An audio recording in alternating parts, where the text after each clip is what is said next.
What's up guys, my name is Andre and welcome to a new video. Today I've been seeing a lot of content lately about camcorders and old tape camcorders and studio cameras and all that jazz, and I saw some people mentioning DVD cameras, this weird mid-2000s thing that happened where optical media was kind of taking over tape, and so the makers of camcorders decided to adapt optical disc media to camcorders.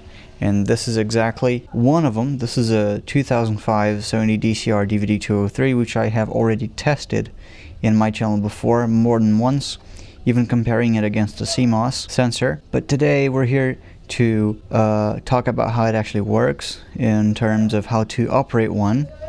So first of all, everyone knows about this part.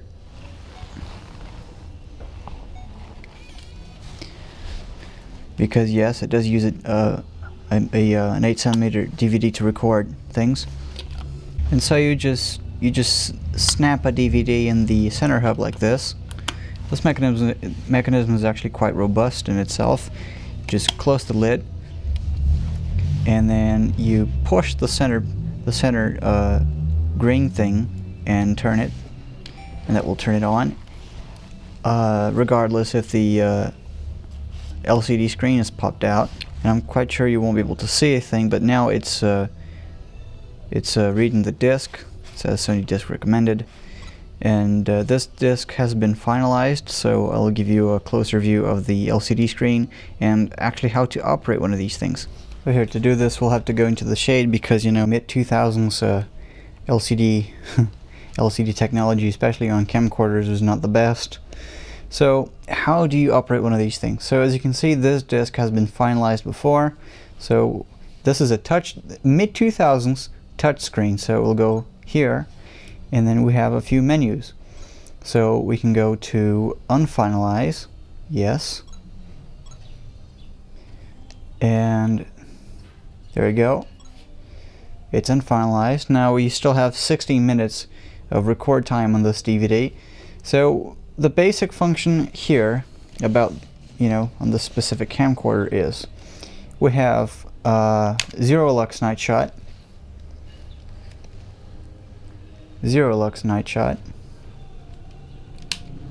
like that. You have manual control over the exposure, so you can control the exposure manually by touching the screen. You can also change the focus manually as well. So you can focus on things by yourself, but I just leave it on manual because standard definition really isn't really that sharp. And here we can go deeper into the setup to change a few other things. First, here we can set the recording quality. So here we have the three speeds: HQ, which is 9 megabit, SP, which is 6 megabit, and LP, which is 3 megabits, and it's also 352 by 480 anamorphic, so to say.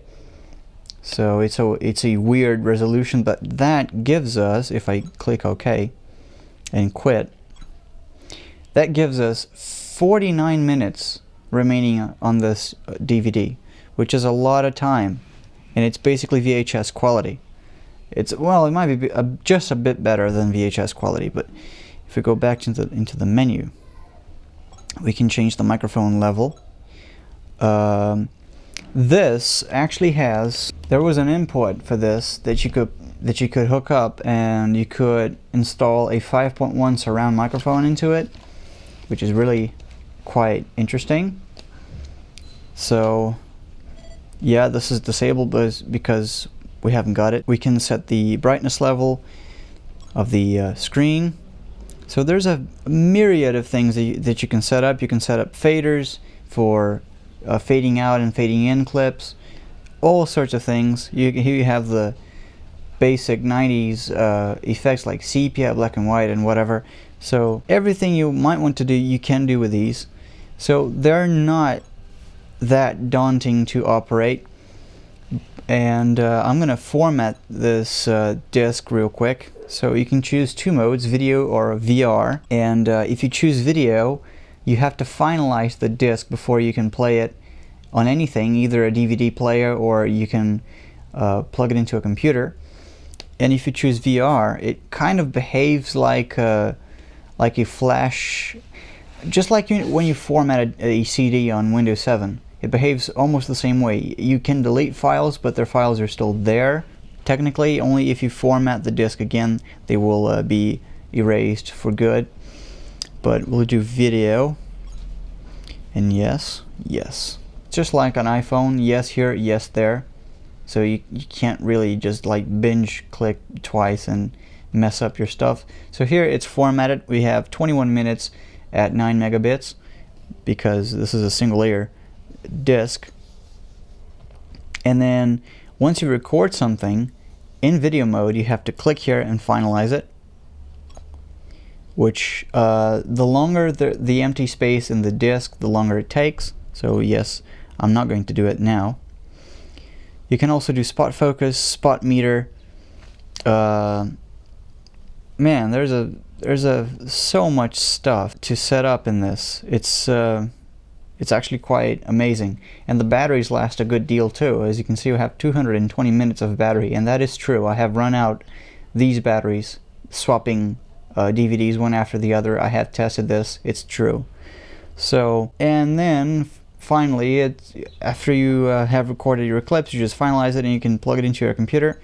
And then I'm going to show to you now how to actually use the files that this camcorder generates. So to shut it off, you press the green thing again and you push it to the center, and that shuts it off. If you turn it on, I'm going to show you real quick something. Something I haven't showed you is how to select between wide and between 16:9 and 4:3. You just press this button and it switches between 16:9 and 4:3 by letterboxing the sensor, because the sensor is 4:3 originally. But anyway, if you just touch this twice down, you can go into playback mode, which is not going to show anything because I have just formatted this disk, and that is it.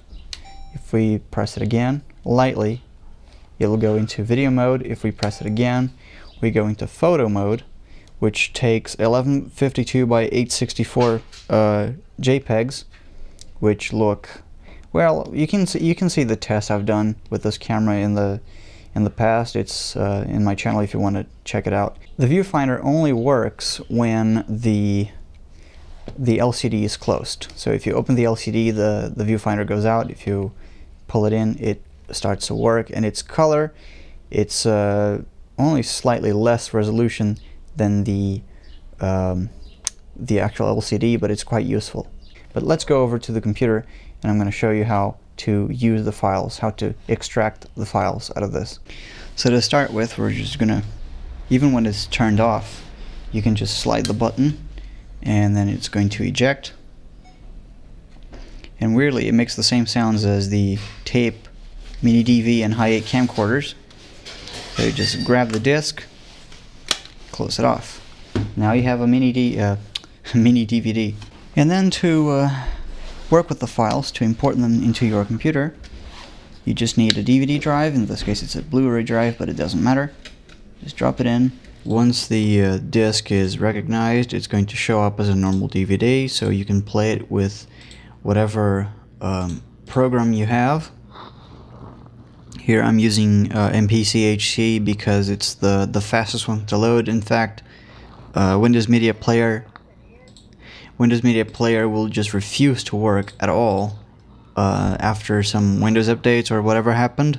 So here it's playing normally. I can go back to, because I've been here. It generates this nice little menu for you where you can choose the chapters and everything else, and it just plays just fine. As you can see. So how do we get the files out of the disk in this format to an editing software? So I use Handbrake, which is free and fast, and once you open up, once you have the disk in and the program is open, is running like this, it immediately shows up the disk for you, and it takes a couple seconds to load all the titles. And again, this is just a 1.3 gigabyte DVD. It's not very large, so your mileage may vary depending on the drive you have. This is a Blu-ray drive that I'm using. So anyway, here you can see all the chapters, or all of the individual times that I clicked record. Here are all of them, and so we're going to use this last one. So how do you go about doing this? I set the format to MP4, and then you cannot upscale using Handbrake, I'm sorry, so just leave all these settings default. And then in filters, detelecine, it depends if it's 24 frames per second using 3.2 pull down. So if it's doing that, 24 FPS footage in a 60i container, then you enable this. But interlace detection tries to speed up the process some by trying to detect which parts of the video is actually interlaced. So if you leave this by default, if there is no movement in the scene, it won't detect any interlacing, and once things start moving, you might get some interlacing artifacts. So you leave this off, so it's always deinterlacing, no matter if there's no movement or whatever. Just leave this off. And then here we have three things. Off means no deinterlacing. YADIF is a very simple and fast algorithm to deinterlace. So default will output 30p, Bob is 60p, and then we have decomb, which default is 30p, Bob is 60p, and then E82, this is 30p and this is 60p, but E82 is a very powerful algorithm that's very heavy and takes a lot of time to process, but it will remove pretty much all of the artifacting that happens because of the interlacing, because we have missing information between lines. It will try to compensate and estimate what was meant to go in between the fields. So this is a very slow process, and if you want the best, absolute best quality you can out of your interlaced files, you use this, but be mindful that it's very, very slow. For this purpose, I'm actually going to use YADIF because it's fast enough for what we're going to do. And then you can denoise your footage, sharpen, or deblock. I do not recommend using these because they're not the best. And then video, you're going to want to select constant frame rate 59.94, and then average bit rate 16 megabit or 16,000 kilobits per second is more than enough for SD 60p footage. And then just use the fast preset or medium. I'm going to use fast. Audio, AAC at 320 kilobit a second and stereo mix down. That's all. Then you can select your output file, and then you just click start encode, and that is it. So this is the resulting file out of the process. It's not going to be the best deinterlaced footage ever.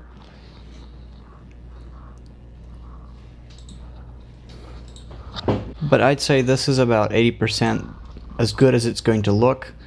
Let me try to find some examples of artifacting that happens because we're not using E82.